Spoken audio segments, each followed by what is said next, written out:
The world is mourning Pope Francis, who died this morning at 88 years old at his home in Italy. Since the announcement, an outpouring of love and tributes have come from across the globe. Kylie Hill sat down with Lexington religious leaders who are remembering the leader of the Catholic Church, saying he will be leaving quite a legacy. It's tonight's top story at 6:30.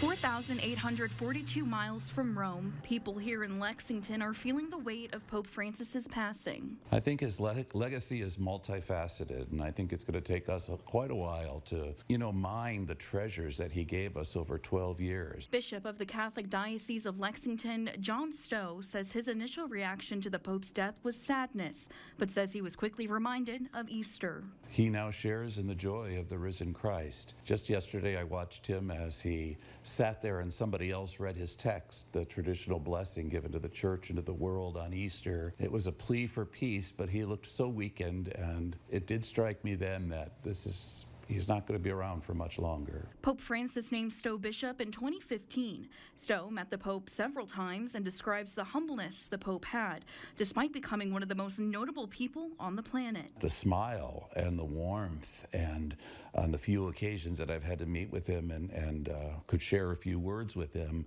he just radiated the same person that you saw on the cameras on television. The Roman Catholic Diocese of Lexington has more than 40,000 Catholic members. This includes the billions of Catholics worldwide honoring the Pope's life.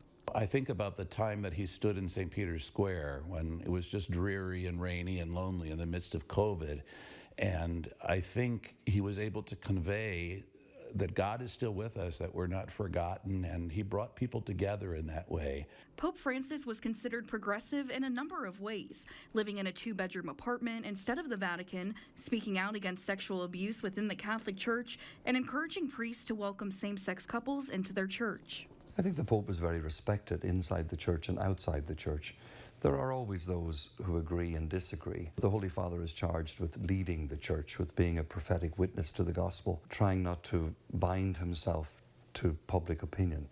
As the Pope is laid to rest in the coming week, many are praying for good choices as the church's future is decided. To pray for the College of Cardinals, the gift of the Spirit that is made present to them, that they would be open to, whole and entire, that we would truly receive a Pope whom the Lord intends. In Lexington, Kylie Hill, Fox 56 News. The death of Pope Francis is being felt around the globe, including here in Kentucky. Today, Governor Andy Beshear expressed his condolences and spoke of the love and work Pope Francis was known for. This Pope put loving people, caring for people, providing services that people need above everything else. He was the first Pope to do so many things, whether it was washing the feet of all people or recognizing human dignity for every human being on planet Earth. I think he lived his faith in a really special way and always put it in front of the dogmatic teachings or lessons, just leading with his heart. Senator Mitch McConnell is paying tribute to Pope Francis as well. In a statement, McConnell said he and his wife Elaine are joining people of faith around the world in mourning. He praised the Pope for calling on Christians to care for the most vulnerable, including the unborn and the poor, and said his life was a powerful witness to faith and service.